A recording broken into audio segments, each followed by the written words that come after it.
आज हम करेंगे कंबाइंड स्टैंडर्ड डेविएशन, जो कि स्टैंडर्ड डेविएशन के आगे का एक टॉपिक है। तो इस पे मैं स्पेशल डेडिकेटेड वीडियोस बना रहा हूँ क्योंकि इनडायरेक्ट टाइप का क्वेश्चन आ जाता है। तो कंबाइंड स्टैंडर्ड डेविएशन होता है दो या दो से ज़्यादा सीरीज़ का इकट्ठा स्टैंडर्ड डेविएशन निकालना।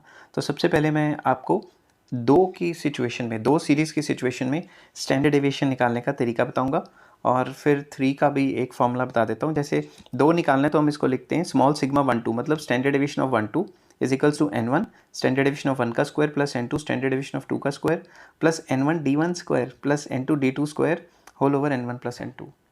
अब ये क्वेश्चन मैं पीछे आगे करके दिखाऊंगा, तो थोड़ा आपको वेट करना पड़ेगा। पूरी वीडियो देखेंगे तो शायद ही आपको किसी और वीडियो को देखने का मतलब मन करे, क्योंकि इसी में ही आपको समझ आ जाएगा सब कुछ। Where n1 number of item of first series, sigma 1 या स्टैंडर्ड डेविएशन 1 पहले का स्टैंडर्ड डेविएशन, n2 मतलब दूसरे सीरीज़ का number of items, standard deviation of 2 मतलब दूसरे सीरीज़ का स्टैंडर्ड डेविएशन, और d1 क्या है? d1 होता है x1 का मीन माइनस कंबाइंड मीन, और d2 क्या होता है? n2 तो number of item of second series होगी, और d2 क्या हुआ लिख लेता हूँ, and d2 is equals to mean two minus combined mean. तो जो सेकंड सीरीज़ का मीन दिया उससे कंबाइंड मीन माइनस करना है। तो कंबाइंड मीन का क्या फॉर्मूला है? कंबाइंड मीन का फॉर्मूला है n1 mean 1 plus n2 mean 2 divided by n1 plus n2। ठीक है, ये बहुत ही आसान है, इसमें कोई परेशानी वाली बात नहीं है। तो आई होप आपको ये चीज़ समझ आ जाएगी। अब मैं आपको एक 3 के केस में इसको सॉल्व करके बताता हूँ। 3 के केस में बस एक n3 और एक n बढ़ जाएगा, बाकी सारा सेम ही रहेगा। n1 स्टैंडर्ड डेविएशन ऑफ 1 का square plus n2 standard deviation of 2 का square plus n3 standard deviation of 3 का स्क्वायर, वहाँ 2 तक था, यहाँ 3 ऐड हो गया, प्लस वैसे ही n1 d1 square plus n2 d2 square plus n3 d3 square. तो यहाँ पे एक d3 फालतू आ जाएगा, और जो स्टैंडर्ड डेविएशन 3 है वो फालतू आ जाएगा, और नीचे एक n3 फालतू आ जाएगा, बाकी सारा सेम है। अब मैं लिख लेता हूँ यहाँ पे जो d1 है उसका फार्मूला क्या है? d1 it is equals to mean 1 minus combined mean तीनों का होना चाहिए। d2 it is equals to mean 2 minus combined mean, तीनों के मीन का मतलब आपस में कंबाइन करके उसका भी फार्मूला बनाता हूँ। d3 is mean 3 minus combined mean.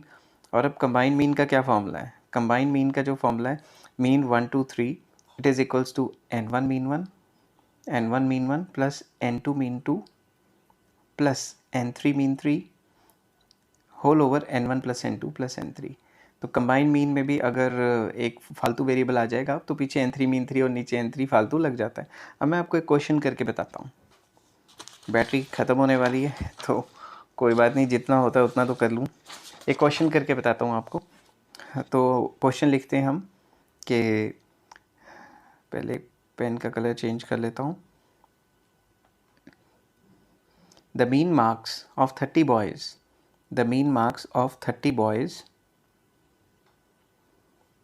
are 40. The mean marks of 30 boys are 40 and their standard deviation is 0.5 and their standard deviation is 0.5. Full stop.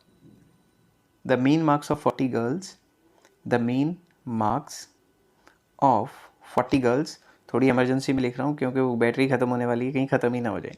The mean marks of 40 girls are 50 and their standard deviation is 0.4 and their standard deviation is 0.4. Find combined standard deviation. अब इसमें दो series दी हैं तो इसको मैं sigma 1 2 small sigma 1 2 लिख सकता हूँ। ठीक है, तो अब मैं सबसे पहले जो मुझे चीज़ें गिवन हैं मैं वो चीज़ें लिखूँगा। तो जब भी आपको क्वेश्चन में जो गिवन होता है वो आपको लिखना होता है। जैसे इसमें n1 30 मीन 1 40, ठीक है, स्मॉल सिग्मा 1 मतलब standard deviation of 1 0.5। On the other hand इसको रब करके अच्छे तरीके से लिख लेते हैं। ठीक है, n2 कितना गिवन है?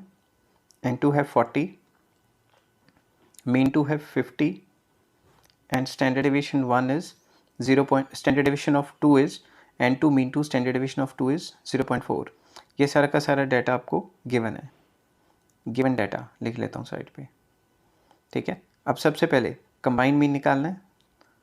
गिवन डाटा लिख लेता हूँ। कंबाइंड मीन का फॉर्मूला हम पहले भी कर चुके हैं, n1 mean 1 plus N2 mean two divided by N1 plus N2। ये हमने सेंट्रल टेंडेंसी में किया था इनडायरेक्ट क्वेश्चंस में। तो इन सब की वैल्यूज़ आपने डाल देनी है, N1 मीन 1 की प्लस N2 मीन 2 की divided by N1 plus N2 कर देना है। और अगर इसको हम सॉल्व करेंगे तो जो भी आपके पास वैल्यूज़ आएंगी वो आएगी कंबाइन मीन, या फिर आप उसको मीन 1 2 भी कह सकते हो। तो ये आ गई 45.71।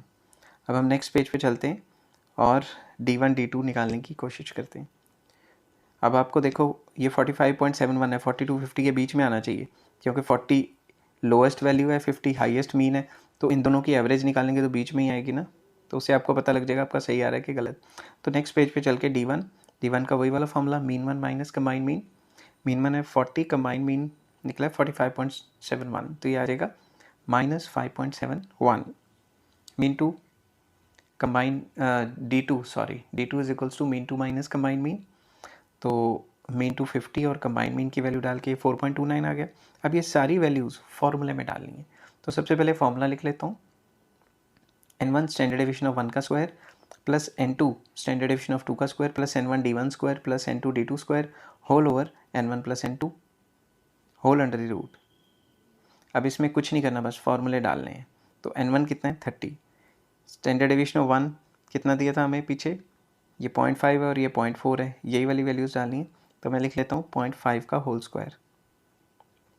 तो N2 कितना गिवन था 40, और ये दूसरे वाले का स्टैंडर्ड डेविएशन 0.4 का square plus N1 again 30, D1 square मतलब ये -5.71 का स्क्वायर प्लस N2 अगेन 40, और D2 क्या दिया हुआ है 4.29 इसका स्क्वायर। तो मैं लिख लेता हूँ 4.29 का square whole over N1 plus N2 that is 30 plus 40 whole under the root.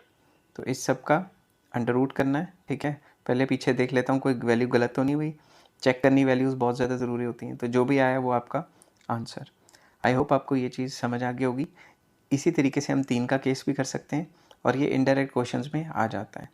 तो थैंक्स फॉर वॉचिंग, और please like share and subscribe. अगर आप चाहते हैं कि आपके दोस्तों को भी कंबाइंड स्टैंडर्ड डेविएशन निकालना आ जाए तो आप शेयर कर सकते हैं, ठीक है। Take care, have a nice day.